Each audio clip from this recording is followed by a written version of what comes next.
Singareni colony Bombay క్వార్టర్స్లో మంచినీటి సమస్య ఉందని గత కొన్ని సంవత్సరాల నుంచి మేము పోరాటం చేస్తున్న అధికారులు నిమ్మకు నీటితో వ్యవహరిస్తున్నారు.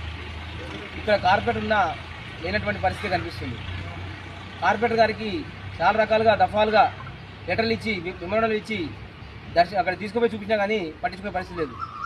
ఎందుకంటే ఈ నీళ్ళల్లో మొత్తం పురుగులు వస్తున్నాయి, పురుగులతో పాటు వాసన వస్తుంది.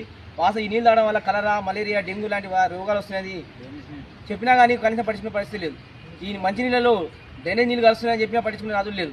ఇప్పుడు చూడండి, ఇక్కడ వచ్చేసరికి డీజీఎం సార్ ఇక్కడ లేడు. వైశాల్ నగర్ డీజీఎం సార్ ఉండాల్సిన డ్యూటీ ఇక్కడ లేడు.